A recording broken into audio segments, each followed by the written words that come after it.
Assalamualaikum warahmatullahi wabarakatuh. Halo teman-teman, kali ini gue mau menceritakan alur film yang berjudul The Forest, yang dirilis pada tahun 2016. Film ini mengisahkan tentang seorang wanita muda yang pergi ke hutan laknat Aokigahara, untuk mencari saudara kembarnya yang hilang. Penasaran dengan filmnya? Yuk lanjut aja ke alur ceritanya.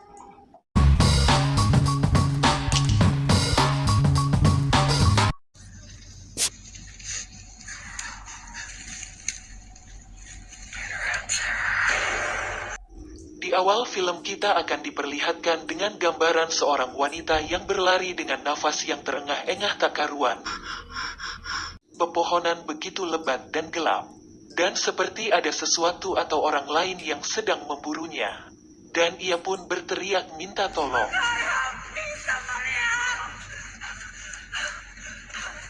Kemudian terbangunlah Sarah dari mimpinya.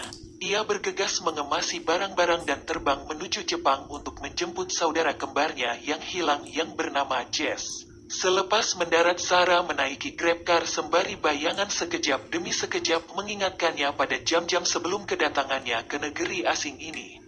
Jess mengajar di sebuah sekolah di Jepang, dan pihak sekolah pun mengabari Sarah dan lalu mengatakan bahwa Jess telah hilang.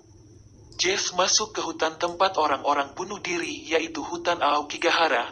Untuk semua alasan itulah Sarah ada di sini. Pikiran dan hatinya sungguh tak tenang. Ia terus berfirasat buruk tentang saudarinya itu. Di hotel, Sarah tersambung pada internet dan mencari-cari kabar terakhir tentang Jess. Sarah hanya menemukan kumpulan video lama antara Jess dan murid-muridnya. Selang beberapa menit saja, Sarah penasaran sekali dengan hutan Aokigahara, hutan tempat Jess dikabarkan menghilang. Jantungnya pun berdegup keras ketika melihat gambar-gambar seputar Aokigahara. Ada gambar mayat, tali gantung diri, hingga makhluk mengerikan berupa tengkorak dengan mata yang gelap. Sarah menutup laptopnya dan berusaha berbaring tidur. Dan ketika ia tidur, ia seperti mendengar Jess memanggil-manggil namanya. Lirih berbisik terasa dekat, tapi sangat jauh. Sarah langsung berjalan keluar mengikuti arah suara tersebut. Ia seperti berada di rumah lama tempat ia dan Jess dibesarkan. Di loteng, ia melihat sebuah tenda kuning mungil persis seperti yang dulu mereka miliki. Ketika ia membukanya, nampak Jess kecil tapi tiba-tiba berubah menjadi hantu yang menyeramkan. Sekali lagi, ketakutan Sarah terbawa dalam mimpi. Sarah lalu bangun dan berangkat ke sekolah tempat Jess mengajar. Ketika Sarah mencoba masuk ke kelas Jess, murid-murid terkejut dan berteriak ketakutan melihat Sarah. Karena murid itu belum tahu bahwa Sarah itu adalah saudari kembarnya Jess. Murid itu lalu menjelaskan tentang hutan Aokigahara, bahwa hutan Aokigahara itu adalah tempat hantu-hantu yang sangat menyeramkan. Hantu-hantu tersebut bisa keluar dari hutan dan dengan amarah, mereka mendatangi manusia yang ada di kota. Berbekal ingatan akan saudari kembarnya itu yang cuma beda warna rambut saja, Sarah nekat pergi ke Aokigahara The Suicide Forest sendirian. Sarah mendatangi pesan informasi hutan. Entah bagaimana, si resepsionis mengantarkannya ke ruang mayat. Barangkali Jess yang dicari memang sudah tiada. Namun tak ada satupun yang merupakan Jess itu. Sarah tetap ngotot mau masuk ke hutan untuk mencari saudari kembarnya itu. Tetapi dia berulang kali diingatkan, yang masuk Aokigahara takkan kembali dengan selamat. Kalaupun pakai pemandu, pulang-pulang hanya akan tinggal nama. Pesan utama dari orang-orang yang memperingatkan Sarah pun sama, yaitu jangan pernah tinggalkan jalan utama apalagi masuk hutan dengan kesedihan di dalam dirinya. Maka Aokigahara akan memperdayaimu sehabis-habisnya. Karena kesal dan sudah pusing ke sana kemari dengan adanya omongan yang sama, Sarah hanya menjawab, kalau hantu mencari dia, bilang aja dia ada di hotel. Baru aja mengatakan demikian, ketika Sarah berjalan pulang sendirian. Di sepanjang jalan ia bertemu segerombolan siswi sekolah yang tak saling bicara keluar dari gelapnya melintasi jalan berjalan beriringan melewati badannya. Singkat cerita, Sarah melepas stres dengan pergi minum di sebuah kedai. Sarah bertemu dengan seorang pria asing yang bernama Aiden. Awalnya hanya mau mendekati dia, tetapi malah jadi tempat curhat Sarah. Sarah masih yakin dan hatinya berkata bahwa Jess masih hidup. Ia percaya, hati dan telepati kembar identiknya bahwa Jess masih hidup. Aiden adalah seorang jurnalis yang menulis soal Jepangan untuk majalah di Australia. Dia menawarkan ide bagus pada Sarah. Aiden ternyata memiliki izin untuk meliput Aokigahara dengan pemandu penjaga hutan. Aiden berjanji mengajak Sarah untuk masuk mencari Jess di hutan sana.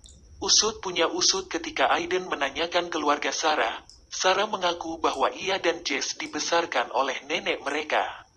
Itu semua karena usia 6 tahun ayah dan ibunya meninggal dalam kecelakaan mobil. Sarah terus-menerus dipenuhi gambaran-gambaran serta kejadian-kejadian yang mengganggunya. Dan keesokan harinya, Sarah dipertemukan dengan Michi penjaga hutan yang selalu patrol mengawasi orang-orang yang akan bunuh diri. Meski Michi memberi pengertian bahwa tak ada satu orang pun yang akan hidup setelah masuk hutan itu, Sarah tetap ngeyel bahwa Jess masih hidup. Sarah ingin tetap ikut pergi. Michi memperingatkan bahwa Sarah membawa perasaan sedih dan sangat tidak baik untuk masuk Aokigahara. Karena susah dibilangin, Sarah tetap berangkat bersama Michi dan Aiden. Mereka masuk ke dalam daerah terlarang, dan sebenarnya, hanya Michi yang cukup ahli dan siap dengan semua ini. Ketika kompas berputar tak karuan, Sarah berpikir hutan ini penuh keanehan. Dan sedetik kemudian, Michi memperingatkan, apapun yang menyeramkan dan aneh, dia itu bukan kenyataan. Itu hanya ada di sini, katanya sambil menunjuk ke kepala. Michi, Aiden dan Sarah terus berjalan dalam sepinya hutan itu. Mereka mengikuti tali-tali berwarna yang dikaitkan antara satu pohon dengan pohon lain. Itu adalah tanda keberadaan orang yang telah mati. Dan tak lama kemudian ada mas-mas yang tergantung di salah satu pohon sekitar itu. Sarah terus memanggil nama Jess berharap ada suara adiknya yang membalas panggilannya. Sarah mengikuti pikiran dan perasaannya, meminta Aiden dan Michi mengikuti dan menemaninya. Tiba-tiba Michi melihat sebuah tenda. Sarah pun terkejut sekaligus kegirangan. Tenda kuning itu adalah tenda Jess. Ketika mereka berlari dan mengeceknya, tak ada siapapun di sana. Michi mengajak semuanya untuk pulang karena langit makin gelap dan suhu pun sudah turun drastis. Tetapi Sarah bersikeras untuk tinggal di sini, karena yakin Jess berada tidak jauh dari sini. Naluri seorang kakak, ia mau gimana ya dilakoni aja buat adiknya yang hilang. Ia memutuskan untuk tetap tinggal di hutan menunggu Jess. Aiden menemani Sarah. Sementara Michi pulang ke jalan utama. Hari semakin gelap. Aiden dan Sarah membuat api unggun. Mereka menghangatkan diri bukan di dalam tenda, tetapi ya, dekat api unggun karena mereka bukan pemburu serabi lembit. Sarah mengatakan bahwa ia masih sering mendengar apalagi suara Jess memanggilnya. Sarah ingat ketika kecil Jess lah yang melihat wajah kematian orang tuanya sementara Sarah tidak. Untuk itu Sarah iba pada Jess yang menanggung luka kesedihan itu seorang diri. Malam hampir semakin larut, Sarah memutuskan istirahat di dalam tenda kuning tersebut. Sementara Aiden tidur sambil berjaga di luar. Ketika hampir terlelap, Sarah seperti merasa diganggu oleh sesuatu, seperti ada yang mengusik keberadaannya di hutan tersebut. Ketika ia membuka pelan-pelan resleting tenda itu, dan seorang nenek tua berpakaian putih sambil berteriak mendatanginya dengan sangat cepat. Dan itu hanya mimpi. Sekali lagi mimpi-mimpi aneh mendatangi Sarah. Karena digerakkan bayangan-bayangan itu tadi, Sarah benar-benar mau keluar tenda mencari Jess dalam kegelapan hutan dan malam. Sarah pelan-pelan mengikuti jalan setapak kecil di antara semak belukar dan daun-daun yang lebat. Namun tiba-tiba, dia melihat seorang siswa sekolah yang lari masih dengan seragamnya. Sarah pun mengejar dia dan berhasil mengejar anak itu. Anak perempuan yang entah ngapain malam-malam di hutan begini mengatakan pada Sarah, untuk tidak mempercayai Aiden karena Aiden sudah kenal Jess sebelumnya. Belum sempat bicara kalimat berikutnya, suara kencang Aiden yang mencarinya membuat anak itu lari lagi. Sarah mengejarnya namun terjatuh, dan telapak tangan Sarah berdarah karena terluka. Aiden bergegas mengangkat dan menolong Sarah. Lalu mereka berdua kembali ke tenda menunggu Michi datang di siang hari nanti. Tapi tak sampai Michi datang, Aiden mengajak Sarah untuk kembali. Sarah pun sepakat meninggalkan pesan untuk Jess dan lalu berjalan meninggalkan tenda tersebut. Di perjalanan mereka serasa berputar-putar tanpa tujuan. Sarah dan Aiden berdebat, arah mana yang sebenarnya mereka tuju. Sarah sesekali berhenti, dan ia melihat mayat mengapung di sungai. Aiden segera menariknya dan mengajaknya berjalan kembali. Di satu titik, ponsel Aiden berbunyi dan perekam suaranya tak sengaja terpencet, dan omongan Sarah dari berhari-hari lalu, ketika diwawancarai Aiden terputar begitu saja. Sarah benar-benar mencurigai bahwa sebenarnya Aiden tahu tentang Jess. Sarah yakin Aiden bukan sekedar mau mendekatinya untuk urusan majalah dan jurnal semata, melainkan ada hubungannya dengan Jess. Sarah pun terus mendesak Aiden untuk mengaku dan menyerahkan ponselnya untuk melihat bukti-bukti. Sementara Aiden sendiri tak tahu apa yang sedang dibicarakan Sarah. Sarah memaksa, dan akhirnya melihat foto Jess yang tiba-tiba ada di ponsel Aiden, dan lalu Sarah berlari meninggalkan Aiden. Sementara itu, Michi sudah sampai ke tenda kuning Sarah dan Aiden, namun jelas, mereka berdua sudah tidak ada di sana. Sarah yang dalam pelariannya dari Aiden malah tersesat. Tapi ia menemukan benang gulung yang panjang. Lalu Sarah memutuskan berjalan ke arah yang lebih aman, sambil membentangkan tali itu sebagai tanda, agar ada yang nanti bisa menemukannya jika ia tersesat. Sepanjang jalan setapak, Sarah mendengar bisikan yang semakin keras. Dan dalam sekejap, nampak mayat tengkorak-tengkorak bermata gelap berdiri di sepanjang jalan. Sarah dengan ketakutan dan kengerian bercampur aduk. Sarah menangis dan berteriak berusaha mengalahkan bisikan itu dengan mengatakan bahwa itu semua tidak nyata. Dan ketika Sarah berhenti, suara bisikan pun semakin keras dan tiba-tiba Sarah langsung berlari sekencang-kencangnya yang dia bisa tanpa berbalik sedikitpun. Di tepi hutan, di jalan utama Michi sudah bersama tim penyelamat. Mereka bersama-sama mencoba masuk ke dalam hutan mencari Sarah dan Aiden yang telah menghilang. Sarah terperosok ke dalam lubang yang dalam dan kelam. Ia tak bisa melompat ke atas lagi sehingga dengan bantuan lampu ponselnya yang teramat kecil itu, ia mencari jalan keluar. Namun tiba-tiba, anak berseragam sekolah muncul mengagetkannya. Dengan tersenyum, senyum-senyum mengerikan anak itu mengantar Sarah ke suatu tempat yang katanya Jess ada di sana. Tak lama kemudian, Sarah melihat seseorang yang menunduk. Sarah mencoba memastikan siapa dia, namun, wajah setan itu ternyata seperti mau menerkam Sarah. Dan Sarah pun berlari sekencang yang ia bisa sampai kembali ke tempat dia terjatuh lagi. Dia melihat Aiden di atas sana, dan Aiden mengatakan, ia akan segera datang membawa tali untuk membantu Sarah naik. Ketika Sarah sendirian, ia melihat mainan kamera lawas tergeletak. Ia pun mencoba kamera tersebut, karena dia mengingat, ia dan Jess suka dengan foto-foto kembar berdua. Tapi tiba-tiba, gambaran manusia setan mengerikan muncul, dan Sarah ketakutan. Sarah terkadang mampu mengerem pikirannya dan mengatakan semua itu hanyalah ilusi. Tapi ketakutan dalam dirinya lebih besar di Aokigahara ini.